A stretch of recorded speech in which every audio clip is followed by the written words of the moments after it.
Good morning and जय हिंद। आप सबका स्वागत करती हूँ मैं शशि द्विवेदी आपके अपने चैनल जिसका नाम है बायोसाइड। तो हम लोग कर रहे हैं घटना चक्र के क्वेश्चन बायोलॉजी के, जिसमें हम लोग पहुँच चुके हैं प्लैटिहेल्मिन्थेस पर। तो आज हम लोग करने जा रहे हैं प्लैटिहेल्मिन्थेस के क्वेश्चंस। तो चलिए किया जाता है इन क्वेश्चंस को। पहला क्वेश्चन है टीनिया सैजिनेटा टीनिया सोलियम से किस तरह भिन्न है। मतलब टीनिया सैजिनेटा में क्या ऐसा है जो नहीं या पाया जाता है, टीनिया सोलियम में नहीं पाया जाता है या पाया जाता है। तो हम देखते हैं क्या है भिन्न इन दोनों में, क्या करता है इन दोनों को एक दूसरे से अलग। रेड पेन ले लेते हैं हम लोग। चलिए स्टार्ट करते हैं। तुंडक रोस्टेलम, चूसक, सकर्स, स्कोलेक्स एंड उपर्युक्त में से कोई नहीं। तो इसमें क्या होता है कि जो टीनिया सैजिनेटा है उसमें रोस्टेलम नहीं होता है। रोस्टेलम मतलब होक नहीं होता है किसमें, टीनिया सैजिनेटा में।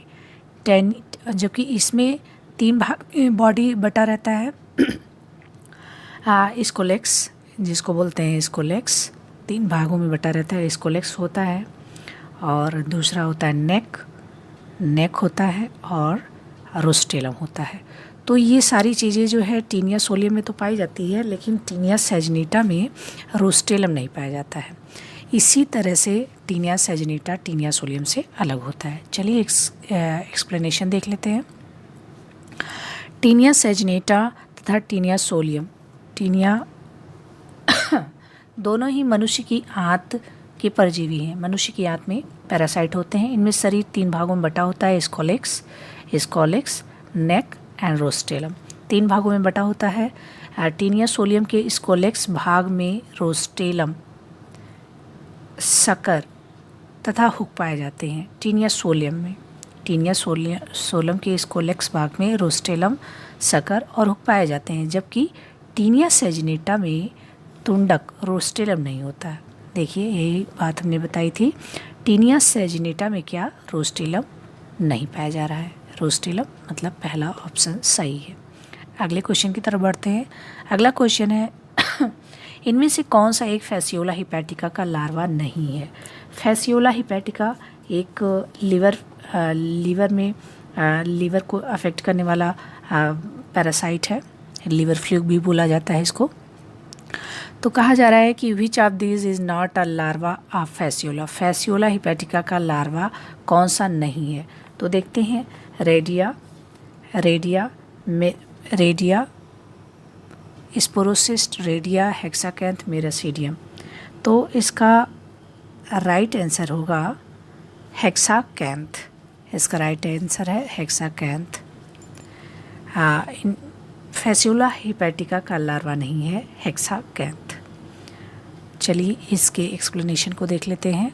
फैसियोला हिपैटिका को लीवर फ्लूक कहा जाता है, यकृत पड़ कहा जाता है। एक परजीवी है।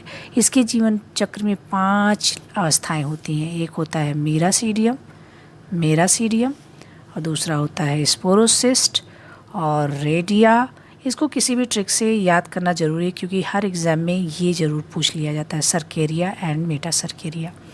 तो हमने जो ट्रिक से याद किया था वो मेरा स्पा रास मेटा ऐसे करके।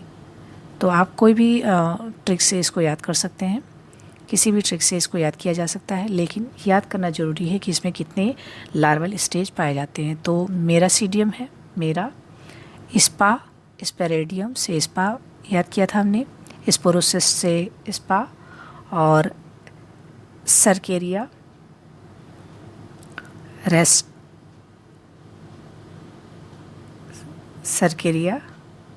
और मेटासर्केरिया। तो इस तरह से किसी भी ट्रिक से आप याद कर सकते हैं। 5 लार्वा लेकिन याद होना चाहिए। और हमने देखा है कि इसमें हेक्साकैंथ नहीं है, मेरासीडियम है, स्पोरोसिस्ट है, रेडिया है, सर्केरिया, मेटासर्केरिया। हेक्साकैंथ लार्वा जो है टीनिया या फीता क्रिम्पियल लार्वा अवस्था होती है। ये फैसियोला हिपैटिका का पूछा है। अगर टीनिया सोलियम का पूछता तो टीनिया का हेक्साकैंथ लार्वा होता है। तो हमें पता चल गया हेक्साकैंथ लार्वा किसका है, टीनिया सोलियम का है, टीनिया का है। जबकि फैसियोला हिपैटिका में 5 लार्वा होते हैं जिसमें मीरा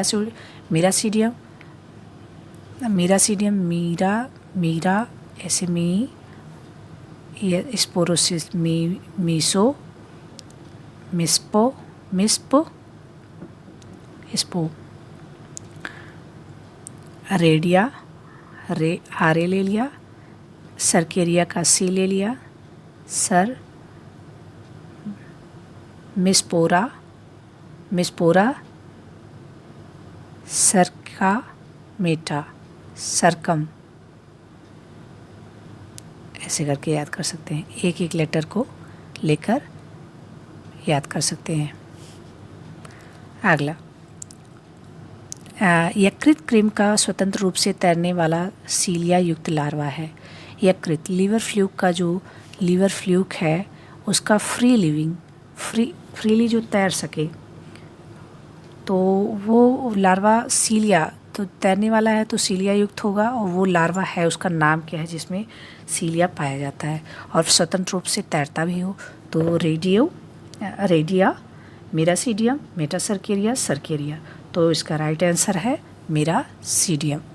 मतलब मीरा जो है वो तैर लेती है, मेरासीडियम लार्वा जो है वो तैर लेती है, मीरा तैर सकती है, ऐसा हम याद कर सकते हैं। ये लीवर फ्लूक मतलब फैसियोला हेपेटिका का लार्वा था, हमने देखा था। मेरासीडियम, मेटासर्केरिया, सर्केरिया, रेडिया, ये सब किसका लार्वा था? ये सब लार्वा था फैसियोला हेपेटिका का। इसमें मेरासीडियम जो है सीलिया युक्त है। एक्सप्लेनेशन की तरफ जाते हैं। हाँ, यकृत कृमि लीवर फ्लूक भेड़, अन्य मवेशी मतलब कैटल्स में पाया जाता है। कैटल, बकरी, सुअर इत्यादि के लीवर की वाहिकाओं डक्ट में पाया जाता है। इसके जीवन चक्र में विभिन्न लार्वा अवस्थाएं होती हैं। मेरासीडियम, स्पोरोसिस, रेडिया, सर्केरिया, मेटासर्केरिया। इनमें 2 अवस्थाएं स्वतंत्र रूप से तैरने वाली होती हैं। एक होता है मेरासीडियम और दूसरा होता है सर्केरिया। तो मेरासीडियम और सर्केरिया मेरासीडियम लार्वा यहाँ देखिए दिया गया है, इसी को देख लेते हैं। मेरासीडियम लार्वा और सर्केरिया लार्वा।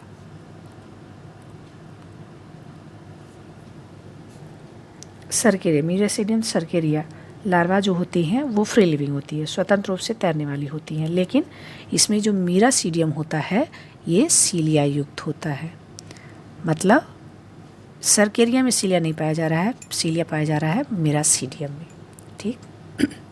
यकृत कृमि के जीवन चक्र की व्यवस्था जो प्राथमिक पोषद को संक्रमित करती है। Stage of the life history of the liver fluke which infect the primary host, जो प्राइमरी होस्ट को इन्फेक्ट करती है। तो जो यकृत कृमि लीवर फ्लूक होता है उसमें मेरासीडियम होता है, स्पोरोसिस्ट, रेडिया, सर्केरिया, मेटासर्केरिया इस क्रम में होते हैं। तो मेरासीडियम जो होता है वो द्वितीय जो होते हैं, सेकेंड होस्ट होते हैं। मेरासीडियम सेकेंड जो होस्ट होता है उसको करता है। जैसे घोंघे होते हैं, घोंघा हुआ और मछलियाँ हुई, फिशेस हुई, इनको इन्फेक्ट करता है, संक्रमित करता है। और सर्केरिया अवस्था उसी में वास करता है, और सर्केरिया क्या होता है, उसी में रहता है। तो सर्केरिया द्वितीयक पोषक के शरीर से बाहर जल में, इसके एक्सप्लेनेशन को देखेंगे तो ही क्लियर होगा। लेकिन इसका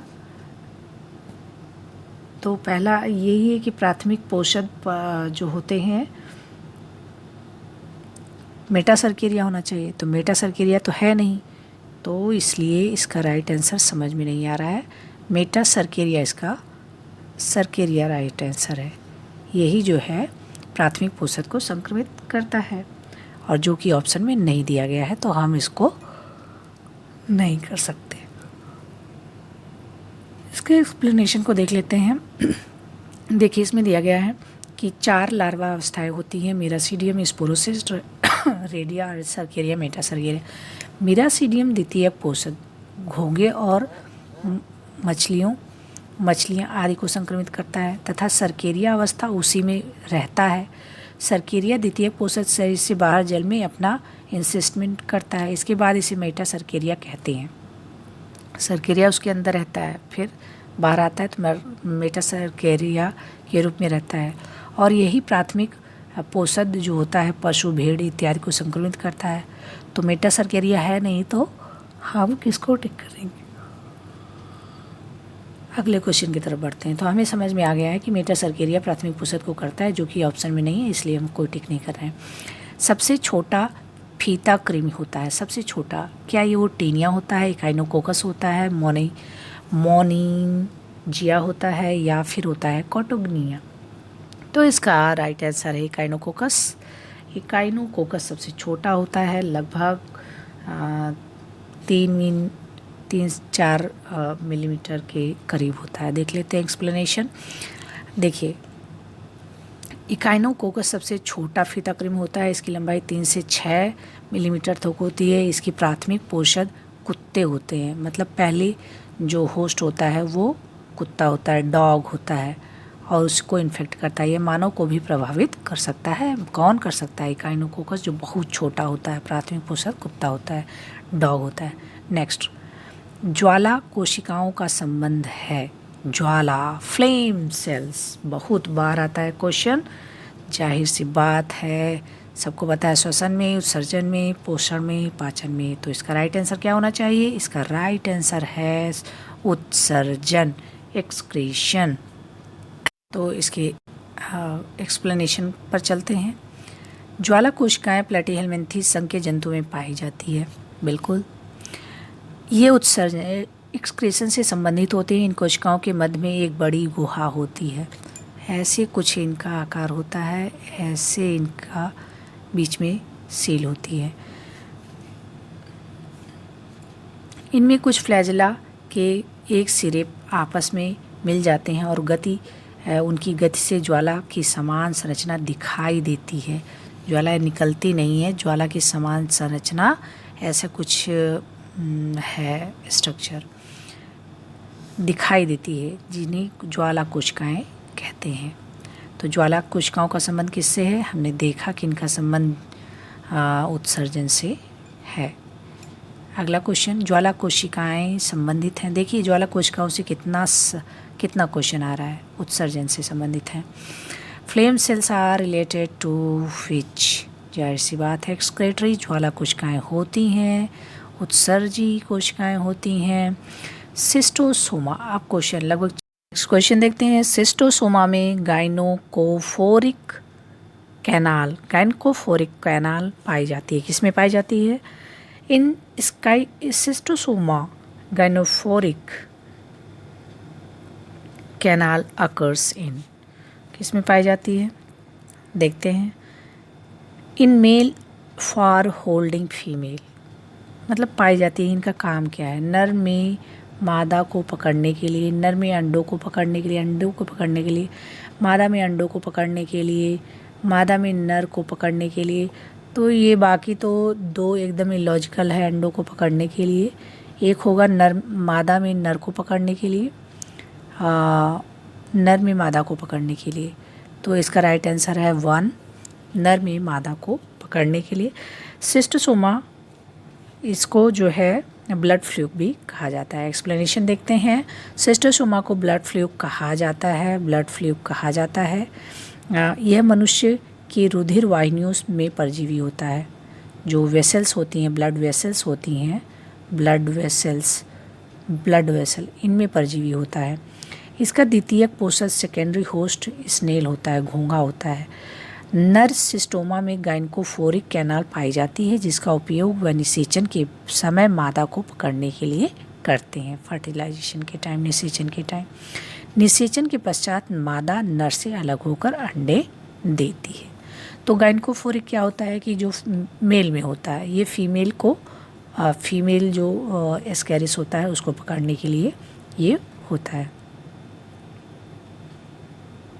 फीमेल जो सिस्टोसोमा होता है, फीमेल सिस्टोसोमा होता है, उसको नॉट एस्कैरिस, फीमेल सिस्टोसोमा होता है, उसको पकड़ने के लिए होता है। और इसको ब्लड फ्लूक भी कहा जाता है। क्या कहा जाता है? Blood fluke. ठीक है। अगला, सिस्टोसोमा को सामान्यतः कहते हैं, अभी हमने देखा कि इसको क्या कहते हैं, यकृत फ्लूक तो फेसियोला हिपैटिका को कहते हैं। कुत्ता जो फीता क्रीम कहा सकते हैं वो इकाइनोकोकस जो बहुत छोटा वाला था, जिसकी लंबाई लगभग हमने 3 से 6 या 5 जानी थी मिलीमीटर में। तो सबसे छोटा था ये। भेड़ फ्लूक है नहीं, इसका नाम है रुधिर फ्लूक, ब्लड फ्लूक। अगला क्वेश्चन, कौन सी लार्वल अवस्था सिस्टोसोमा के जीवन चक्र में नहीं होती? तो सिस्टोसोमा के जीवन चक्र में कौन सी लार्वल अवस्था नहीं होती? रेडिया सिस्टोसोमा की बात हो रही है। हमने जो मेटासर्केरिया ये सब पांचों देखे थे वो किसमें देखे थे? वो देखे थे हमने फैसियोला हिपैटिका में। ये सिस्टोसोमा की बात कर रहे हैं कि जीवन चक्र में कौन सा नहीं होता? Redia, miracidium, cercaria, sporocyst. तो ये सिस्टोसोमा के जीवन चक्र में रेडिया लार्वा नहीं पाई जाती है। ठीक है, रेडिया जो अवस्था होती है, रेडिया लार्वल स्टेज नहीं पाई जाती है। एक्सप्लेनेशन में हम इसको डिटेल में देखते हैं। सिस्टोसोमा के जीवन चक्र में रेडिया लार्वा अवस्था नहीं पाई जाती है। प्लैटीहेलमिन्थेस संघ के जंतुओं में प्राय 1 से अधिक लार्वा अवस्थाएं पाई जाती हैं, बिल्कुल पाई जाती हैं। जैसे कि हमने देखा था फैसियोला में कितनी थी? 5। सर्केरिया, मेटासर्केरिया, मेरासीडियम, रेडिया, ये सब अवस्थाएं फैसियोला में थी और हेक्साकैंथ थी उसमें। तो अभी क्या है, सिस्टोसोमा में हम देखते हैं कि इसमें रेडिया अवस्था नहीं पाई जाती है, रेडिया अवस्था नहीं पाई जाती है। पाचन तंत्र पूर्ण रूप से नहीं पाया जाता। पाचन तंत्र मतलब डाइजेस्टिव सिस्टम कम्प्लीटली एब्सेंट, किसमें एब्सेंट होगा? जिसमें ज़रूरत नहीं होगी। डाइजेशन की ज़रूरत किसको नहीं होगी? जिसको डाइजेशन करना ही नहीं है, पका पकाया जो खाना जिसको मिल रहा है वो काहे काम करना चाहेगा? तो जब काम नहीं करना है, डाइजेस्टिव सिस्टम का काम क्या है? खाने को पचाना। तो जब इसका काम ही नहीं है डाइजेशन का, पचा हुआ खाना खा रहा है जो लोग, तो उसको क्या ज़रूरत है डाइजेस्टिव सिस्टम की? उसको तो ज़रूरत नहीं है। तो इसका क्या आंसर होगा?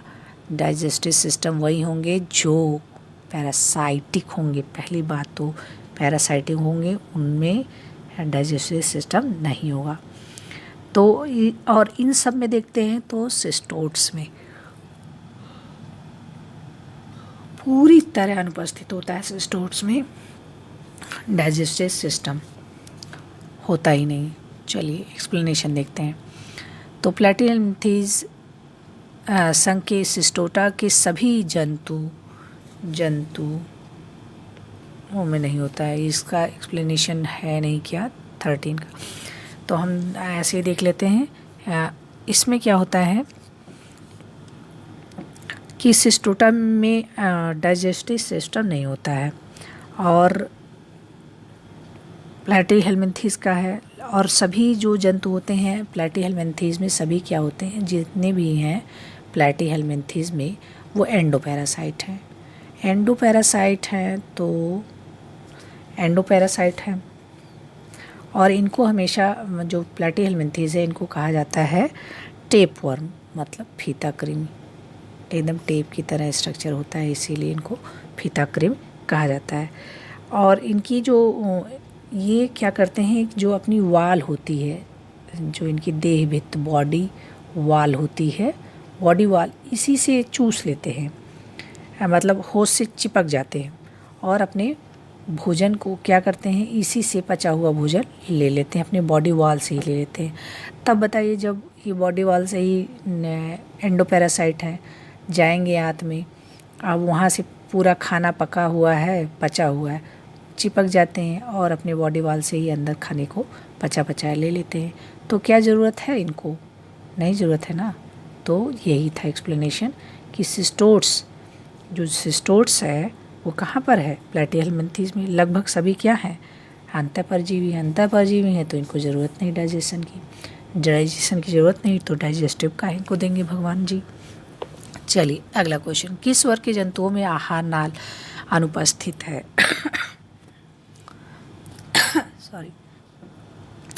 अगला क्वेश्चन देख लेते हैं, किस वर्ग के जंतुओं में आहार नाल अनुपस्थित? अभी हमने देखा कि आहार नाल अनुपस्थित किसमें है? आहार नाल, डाइजेस्टिव सिस्टम सिस्टोटा में नहीं है। अगला, तो पाचन तंत्र नहीं होता है, सेम क्वेश्चन एस्कैरिस में, तिलचट्टे में तो होगा ना भाई, केचुओं में भी होगा और एस्कैरिस में भी होता है। होगा किस में नहीं? जो एंडोपैरासाइट है टीनिया सोलियम, टीनिया में नहीं होगा, सिस्टोट्स में नहीं होता है। लगभग प्लैटिहेलमिंथेस के सभी में क्या होते हैं, ये एंडोपैरासाइट्स होते हैं, तो उनमें नहीं होता है। इनमें से कौन सा एक प्लैटिहेलमिंथेस का लक्षण है, क्या है इसमें स्पेसिफिक कैरेक्टर ऑफ प्लैटिहेलमिंथेस, तो क्या होगा, रेडियल सिमेट्री, ट्रिप्लोब्लास्टिक, मेटामेरिक खंडन, ये सभी। इसका राइट आंसर है ट्रिप्लोब्लास्टिक, ट्रिप्लोब्लास्टिक। कौन सा एक प्लैटिहेलमिंथेस का लक्षण है, तो देखते हैं, अरे सिमेट्री, मेटामेरिक, ट्रिप्लोब्लास्टिक, ये सभी नहीं। इसका स्पेसिफिक कैरेक्टर है ट्रिप्लोब्लास्टिक, ट्रिप्लोब्लास्टिक, ट्रिप्लोब्लास्टिक होना इसका स्पेसिफिक कैरेक्टर है। प्लैटिहेलमिंथेस का त्रिस्तरीय होता है क्योंकि इसमें 3 जर्मिनल लेयर होती हैं। कौन कौन सी, वही एक्टोडर्म सबसे बाहरी, मेसोडर्म बीच की, और एंडोडर्म सबसे अंदर की। तीनों जर्म पाए जाते हैं, इसीलिए इनको कहा जाता है ट्रिप्लोब्लास्टिक। जिनमें 2 पाए जाते हैं उनको डिप्लोब्लास्टिक कहा जाता है। इनमें मेटामेरिक खंडन तथा अरीय समेत नहीं होता। मेटामेरिक, इसमें मेटामेरिक जो सेगमेंटेशन है वो नहीं होता है, और अरीय समेत भी नहीं होती। मतलब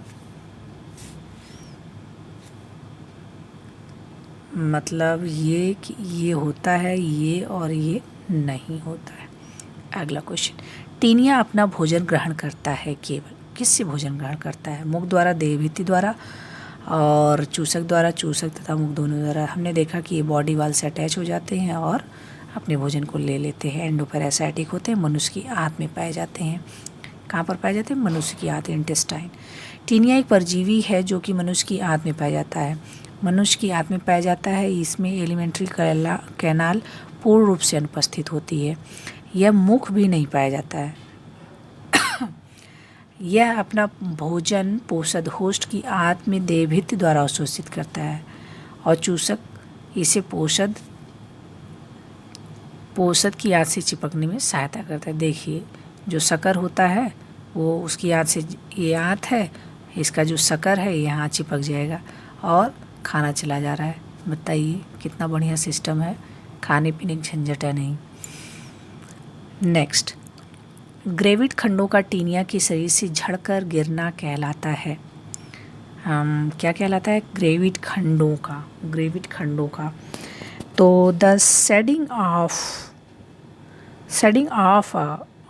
gravid proglottids in Taenia is called, क्या कहा जाता है इसको, तो इसको कहा जाता है स्ट्रोबाइलेशन, एपोलाइसिस, मेटामेरिज्म।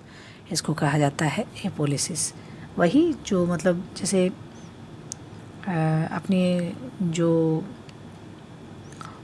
छोड़ना कहा जाता है, इसके एक्सप्लेनेशन को देख लेते हैं। टीनिया का शरीर 3 भागों में बटा होता है, ठीक है। कौन कौन सा भाग है, एक है हेड है, एक नेक है, एक स्ट्रोबिला है। स्ट्रोबिला में 800 से 1000 खंड होते हैं जिन्हें प्रोग्लॉटिड्स कहते हैं। जो स्ट्रोबिला है उसमें कितने खंड हैं, 800 से 1000। किस्म की बात हो रही है, ये टीनिया सोलियम की बात हो रही है, टीनिया की बात हो रही है, प्रोग्लॉटिड्स कहते हैं। और खंड होते हैं जिन्हें, ये जो खंड है इन्हीं को प्रोग्लॉटिड कहते हैं। अंतिम छोर के लगभग 150 से 300 प्रोग्लॉटिड को, जो लास्ट के 150 से 300 होते हैं, इनको कहा जाता है, प्रोग्लॉटिड्स को कहा जाता है ग्रेविड। क्या कहा जाता है, ग्रेविड। इनको क्या कहा जाता है, ग्रेविड कहा जाता है। इन खंडों में परिपक्व अंडे भरे होते हैं। अब ये जो अंडे मैच्योर हो जाते हैं वो ग्रेविड में डाल दिए जाते हैं। ये नियमित अंतराल पर अलग होकर निकलते रहते हैं। ये क्या हो रहा है, निकल रहा है, एपोलिसिस हो रहा है। अंडे क्या हो रहा है, थोड़े थोड़े टाइम के बाद निकलते रहे, तो इसी को कहते हैं एपोलाइसिस, अंडे का ग्रेविड से बाहर निकलना। मैच्योर अंडे जो 800 से 1000 खंड होते हैं प्रोग्लॉटिड कहते हैं, और सबसे जो लास्ट के 150 से 300 तक होते हैं उनको ग्रेविड कहते हैं। उसी में मैच्योर अंडों को रखा जाता है। टाइम टू टाइम क्या होते हैं, ये रिलीज़ होते रहते हैं, ये जो अंडे हैं वो बाहर निकलते रहते हैं। अब अंडे कहाँ से बाहर निकल रहे हैं? ग्लॉटिड से। और ग्लॉटिड कहाँ पर है? 150 से जो 300 तक की खंड इनको कहते हैं। चलिए नेक्स्ट क्वेश्चन की तरफ। निम्नलिखित में गुदा किसमें अनुपस्थित होती है? 19 question. In which one of the following is the anus absent? किसमें एनस नहीं होगा? भाई जिसमें डाइजेस्टिव सिस्टम नहीं है तो उसमें एनस नहीं है। जोक में है, बिल्कुल है। केचुआ में है। गोल क्रीम राउंड वार्म में है, तो किस में नहीं है? फ्लैट वार्म में नहीं है। फ्लैट वार्म मतलब फीता क्रीम मतलब प्लैटीहेल्मिन्थेस। चपटा क्रीम फ्लैट वार्म प्लैटीहेल्मिन्थेस संघ के प्राणियों को कहा जाता है और इसमें डाइजेस्टिव सिस्टम नहीं होता। अगर होता है तो अपूर्ण होता है, इनकम्प्लीट मतलब कंप्लीट। हेड है, माउथ है तो एनस नहीं, एनस है तो माउथ नहीं, अपूर्ण होता है। अपूर्ण का मतलब एनस नहीं होता है, एनस एब्सेंट। तो वो किस में होगा? फीता क्रीम में होगा। हाँ, वो किस में होगा? फीता क्रीम। Right answer D. तो ये इसका एक्सप्लेनेशन है जो हम लोग पहले देख चुके हैं। एफ हिपैटिका मतलब फैसियोला हिपैटिका के जीवन चक्र में मध्यस्थ पोषक है। इंटरमीडिएट होस्ट कौन है? किसमें? फैसियोला हिपैटिका की बात हो रही। फैसियोला हिपैटिका एक डाइजेनेटिक पैरासिटिक है। इसका जीवन चक्र 2 होस्ट में होता है। एक जो फर्स्ट होस्ट होता है वो होता है सीप, और दूसरा होता है स्नेल। दूसरा कौन है? घोंघा है, स्नेल है। पहला है सीप, दूसरा है स्नेल। और इसमें कई लार्वावस्था होती है, 5 होती है, हम पहले भी देख चुके हैं। तो मध्यस्थ वाला कौन होगा? भाई पहला सीप है तो दूसरा स्नेल है, तो दूसरा ऑप्शन सही है। अगला, द्विपार्श्विक समिति दिखाने वाला प्राणी जगत का पहला संघ है। The first phylum of animal kingdom exhibit bilateral symmetry. Bilateral symmetry किस में पाई जाती है? Arthropoda, Annelida, Mollusca, Platyhelminthes. तो इसका राइट आंसर है प्लैटीहेल्मिन्थेस। प्लैटीहेल्मिन्थेस में क्या होता है? प्लैटीहेल्मिन्थेस में क्या होता है?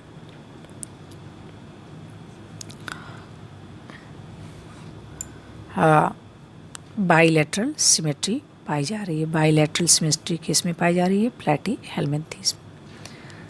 अगला एक्सप्लेनेशन देख लेते हैं। जंतुओं में मूल रूप से बाइलेटरल सिमेट्री पाई जाती है जंतुओं में बेसिकली। प्लैटीहेल्मिन्थेस संघ प्राणी जगत का पहला संघ है जिसकी जंतुओं में बाइलेटरल सिमेट्री दिखाई देती है। इससे निम्न स्तर के जंतुओं में यह नहीं दिखाई देती है। मतलब जो प्लैटीहेल्मिन्थेस है वहाँ से शुरू होता है बाइलेटरल सिमेट्री का दिखाई पड़ना। जनरली बाइलेटरल सिमेट्री जंतु में पाई जाती है, लेकिन इसके जो नीचे के हैं उनमें ये सिमेट्री नहीं दिखाई जाती है। प्लैटीहेल्मिन्थेस में पहली बार प्लैटीहेल्मिन्थेस में बाइलेटरल सिमेट्री दिखाई देती है। प्रमोचन क्रिया होती है। प्रमोचन वही एपोलिसिस वाली जो अभी हमने देखा था। कोशिका पाचन है, फैगोसाइट का नष्ट होना, अन्नपूर्ण देह का खंड मुख्य शरीर से अलग होना, अनिषेचित अंडे का विकास। तो इसमें क्या हुआ था कि हमने देखा था कितने से कितने तक थे?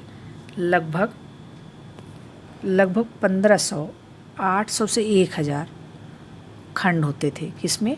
टीनिया में 800 से 1000 खंड थे, और ये जो खंड थे इनको प्रोग्लॉटिड कहा जा रहा था। लास्ट के जो थे 150 से 300 तक के थे। 300 के जो सेगमेंट ही थे इनको कहा जा रहा था ग्रेविड। और ग्रेविड में क्या होता था? कौन से भेजे जाते थे? मैच्योर अंडे भेजे जाते, मैच्योर एग को ग्रेविड में भेज दिया जा रहा था। अब इनको टाइम टू टाइम अंडे को शरीर से बाहर निकाला जा रहा था, विमोचित किया जा रहा था। इसी को कहते हैं एपोलिसिस। तो अंडे का विकास नहीं हो रहा है बल्कि अंडे का विमोचन हो रहा है, बाहर निकाला जा रहा है। तो इसका राइट आंसर होना चाहिए कौन सा, देख लेते हैं। इसका राइट आंसर होना चाहिए and food separation of gravid proglottid from the main body. I think this is the right answer. हाँ, तो देखिए इसमें दिया गया है एकदम सही। टेपवर्म के शरीर में मिथ्या खंड पाए जाते हैं, इन्हें प्रोग्लॉटिड कहते हैं। इसमें अंतिम खंडों में अंडे भरे होते हैं जिन्हें, और अंडे जो होते हैं वो मेच्योर होते हैं। ये खंड मुख्य शरीर से अलग हो जाते हैं। जब हम कॉन्सेप्चुअली एनालाइज करके पढ़ेंगे तो हमें ये क्लियर हो जाएगा कि इसका क्या आंसर सही है अपने आप ही। अगला, चपटे कृमियों में अंगों के बीच उपस्थित मेसोडर्मी ऊतक कहलाते हैं। मेसोडर्मी जो ऊतक है इसको क्या कहा जाता है चपटे कृमियों में? इसको कहा जाता है पैरेन्काइमा, स्क्लेरेन्काइमा, बोट्राइडल या फिर मेसोग्लिया। तो इसका राइट आंसर है पैरेन्काइमा। इसका राइट आंसर है पैरेन्काइमा। पैरेन्काइमा इनको कहा जाता है जो बीच में मेसोडर्मी ऊतक होते हैं। चपटे कृमियों में देह गुहा में एक तरल मेसोडर्मी ऊतक भरा रहता है जिसे पैरेन्काइमा या मेसेनकाइमा कहते हैं। जो तरल मेसोडर्मी भरा होता है इसको पैरेन्काइमा या फिर मेसेनकाइमा कहते हैं। यह एक द्रव स्थैतिक कंकाल के रूप में काम करता है। ये क्या होता है? फ्लूइड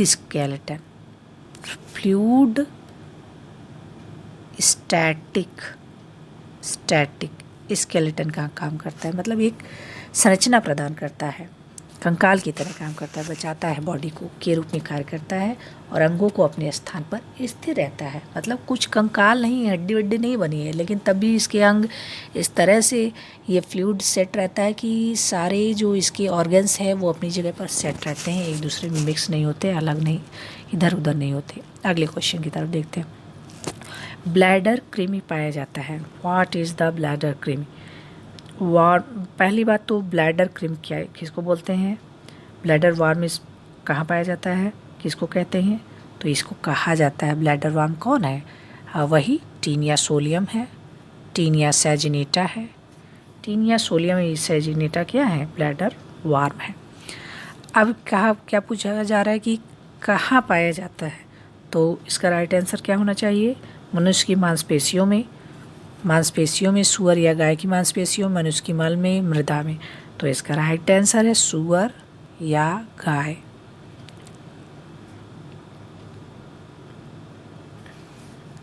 सूअर या गाय की मांसपेशियों में। तो सॉरी,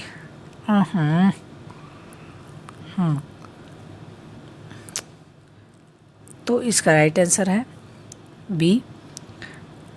एक्सप्लेनेशन देखते हैं। ब्लैडर कृमि टेपवर्म टीनिया सोलियम सैजिनेटा का एक प्रकार का एक लार्वा है जो कि सूअर या गाय की मांसपेशियों में विकसित होता है तथा अधपके मांस को खाने वाले मनुष्यों को संक्रमित करता है। तो ब्लैडर वर्म क्या है? टीनिया सोलियम और इसका एक लार्वल स्टेज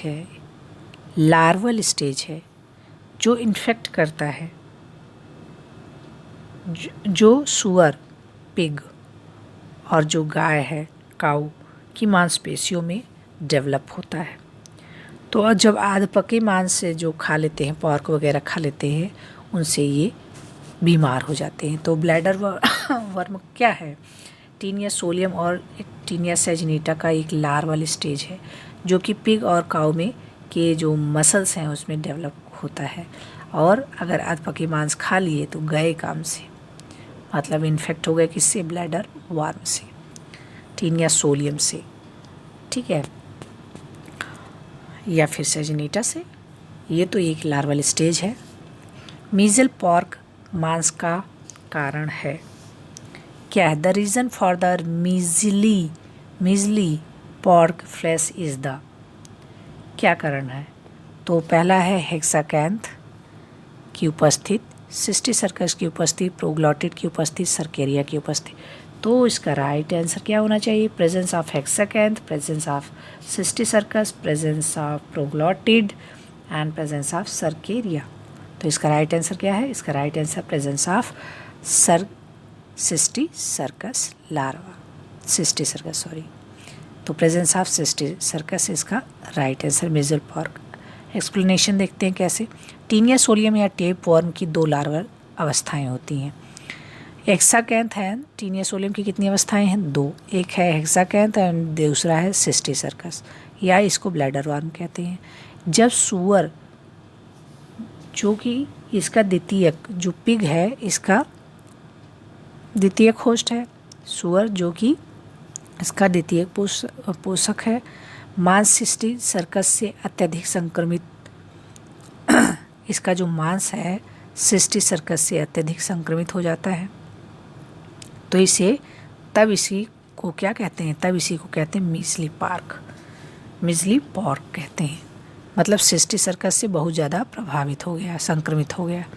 ठीक, अगला क्वेश्चन देखते हैं। ब्लैडर वर्म डिंभक है। Bladder worm is a larva of, किसका है larva bladder worm? Obelia, silk moth, Taenia, Nereis. तो इसमें ऑप्शन तो बिल्कुल क्लियर दे रखा है।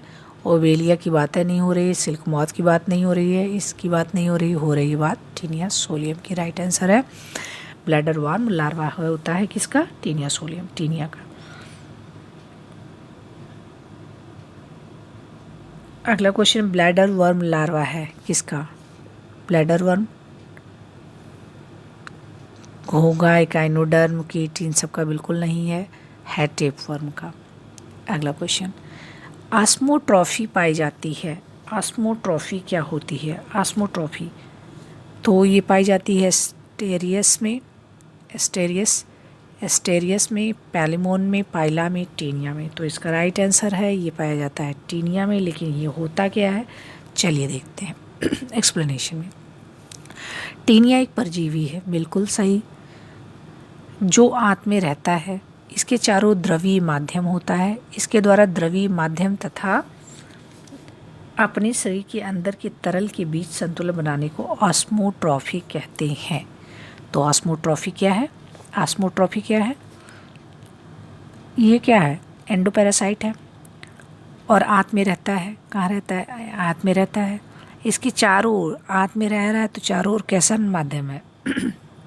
तरल है, फ्लूइड है। इसके द्वारा द्रवीय माध्यम, जो तरल माध्यम है, और अपने शरीर के अंदर की तरल, मतलब इसके बॉडी में भी तो तरल माध्यम होगा, तो इसके बाहर भी तरल माध्यम है और इसके अंदर भी तरल माध्यम है। तो इसको बैलेंस को बनाए रहना, ये नहीं कि इसका जो तरल है वो बाहर चला जाए, उसका तरल अंदर आ जाए, नहीं, इसके बाहर के तरल को और अपने अंदर के तरल पदार्थ को, फ्लूइडिटी को बनाए रखना, मेंटेन रखना ऑस्मोट्रॉफी कहलाता है। ठीक है, मतलब ये इंटेस्टाइन में पाया जा रहा है, तो बाहर भी कैसा माध्यम है? देखिए एक बार फिर, जो है वो पाया जा रहा है बॉडी, ये इसके बाहर क्या है? तरल माध्यम है। इसके बाहर जो माध्यम है वो तरल है। इसके अंदर भी माध्यम कैसा है? तरल माध्यम है। इसके अंदर ये बॉडी है, ठीक, इसके अंदर भी तरल माध्यम, इधर भी फ्लूइड है, इधर भी फ्लूइड है और इधर भी फ्लूइड है। तो इनके बीच बैलेंस बनाए रखना, इन दोनों तरल के बीच बैलेंस बनाए रखना, इसको कहलाता है ऑस्मोट्रॉफी। ये कहलाता है ऑस्मोट्रॉफी। ओके, अगला क्वेश्चन, एलोजेनेसिस एक प्रकार का पेड़ एकांतरण है जो पाया जाता है। एलोजेनेसिस is a type of alternation of generation is found. किस में पाया जाता है एलोजेनेसिस पाया जाता है पैरामीशियम में, एक्रेत में, मोनोसिस्टिस में, घोंघे में। तो ये पाया जाता है किसमें? इसका राइट आंसर है बी, यकृत फ्लूक में, लीवर फ्लूक में ये पाया जाता है। एक्सप्लेनेशन इसका देख लेते हैं कि हम एलोजेनेसिस क्या होता है। एलोजेनेसिस में जो एसेक्सुअल स्टेज है, asexual stage, asexual stage, asexual stage अल्प विकसित है, नॉट डेवलप है, विकसित नहीं है, नॉट डेवलप, विकसित नहीं होती, अल्प विकसित होती है। और लैंगिक अवस्था जो सेक्सुअल स्टेज है वो बहुत ही ज़्यादा वेल डेवलप है। तब ऐसी पीढ़ी एकांतरण को एलोजेनेसिस कहते हैं। मतलब जो इनका पीढ़ी एकांतरण है, एसेक्सुअल के बाद सेक्सुअल आएगा, लेकिन जो एसेक्सुअल है वो डेवलप नहीं है, नॉट डेवलप, और जो सेक्सुअल है वेल डेवलप, बहुत ज़्यादा डेवलप है। तो इस तरह का जब अल्टरनेशन ऑफ जनरेशन होता है, एक के बाद सेक्सुअल के बाद एसेक्सुअल अवस्था आती है, तो ऐसी पीढ़ी एकांतरण को कहते हैं एलोजेनेसिस, एलोजेनेसिस। और ऐसा पीढ़ी एकांतरण पाया जाता है किसमें? लीवर फ्लूक में। ऐसा कहाँ पाया जाता है? ऐसा पाया जाता है लीवर फ्लूक में, एलोजेनेसिस। तो हमने ऑस्मोट्रॉफी एक नया वर्ड देखा, हमने देखा एलोजेनेसिस, बहुत ही अच्छा था। अगला, इनमें से कौन त्रिस्तरीय जंतु है? त्रिस्तरीय मतलब ट्रिप्लोब्लास्टिक। ट्रिप्लोब्लास्टिक का मतलब ये हुआ कि तीनों जर्म लेयर पाई जा रही है। कौन? एक्टोडर्म जो बाहर की है, मेसोडर्म जो बीच की है, और एंडोडर्म जो अंदर की है। तो तीनों पाई जा रही हैं। इसका राइट आंसर क्या होगा? हेरिडोनेरिया, एस्कैरिस, टिनेसोलम। तो ये सब में पाया जाता है। तो इसका राइट आंसर क्या है? ये सभी में ये ट्रिप्लोब्लास्टिक होते हैं। ये जंतु जिनमें भ्रूणीय अवस्था में तीनों जनिक अवस्थाएं पाई जाती हैं, तो ये सभी में पाया जा रहा है। अगला क्वेश्चन, इनमें से कौन सा जंतु समूह आंतरिक परजीवी है? एंडोपैरासाइटिक है, नॉट एंडो, नहीं है। ये नहीं भी बीच बीच में कभी दे दिया जाता है और हम लोग फटाक से एंडोपैरासाइटिक कर लेते हैं, लेकिन नॉट को देखना बहुत ज़रूरी है जब हम क्वेश्चन पढ़ रहे हैं। कहीं बीच में नॉट है, एक्सेप्ट है, ऐसे वर्ड हमारे क्वेश्चन गलत करते हैं। Which of these animal group are not endoparasitic? Endoparasitic नहीं है, तो कौन है? Trematoda, trematodes, cestodes, turbellaria, sporozoa. तो इसका राइट आंसर है टर्बेलेरिया। इसका राइट आंसर क्या है? टर्बेलेरिया, सिस्टोडा, ट्रिमेटोड, प्लैटीहेल्मिन्थेस के वर्ग हैं। हाँ, हम इसमें देख लेते हैं। टर्बेलेरिया, सिस्टोडा, ट्रिमेटोडा प्लैटीहेल्मिन्थेस वर्ग के हैं, जबकि सिस्टोडा के सभी जंतु एंडोपैरासिटिक हैं। ट्रिमेटोडा के जंतु बाह्य तथा अंतःपरजीवी होते हैं, ट्रिमेटोडा की, जबकि सिस्टोडा के सब क्या है? एंडोपैरासिटिक। जबकि टर्बेलेरिया के सदस्य मुख्यतः फ्री लिविंग हैं, जैसे स्पोरोजोआ, प्रोटोजोआ अंतर्गत आते हैं। स्पोरोजोआ, प्रोटोजोआ के अंतर्गत एक समूह है जिनमें सभी सदस्य अंतःपरजीवी होते हैं। तो हमने पूछा, क्वेश्चन क्या था कि इनमें से कौन सा जंतु समूह आंतरिक परजीवी नहीं है? तो सिस्टोडा तो है ही, ट्रिमेटोडा भी है, और स्पोरोजोआ में वही जो प्रोटोजोआ के एंडोपैरासिटिक हैं वो है। तो जाहिर सी बात है कि टर्बेलेरिया जो होते हैं वो बाह्य और अंतःपरजीवी होते हैं। टर्बेलेरिया जो होते हैं वो फ्री लिविंग होते हैं। क्या है? Free living. ये पैरासिटिक नहीं है। ये क्या है? पैरासिटिक नहीं है, जबकि बाकी क्या है? पैरासिटिक है। तो ये था आज का पूरा 31 क्वेश्चन जो कि हमने प्लैटीहेल्मिन्थेस से किया। कल हम लोग एस्केहेल्मिन्थेस के क्वेश्चंस करेंगे। तो आई होप कि ये आपको समझ में आ रहा होगा। अगर नहीं आ रहा है, क्या नहीं आ रहा है, क्या हमें और ऐड करना चाहिए, आप कमेंट करके बता सकते हैं। बहुत बहुत धन्यवाद। ऐसे ही पढ़ते रहिए, हंसते रहिए, मुस्कुराते रहिए। जय हिंद। Thank you.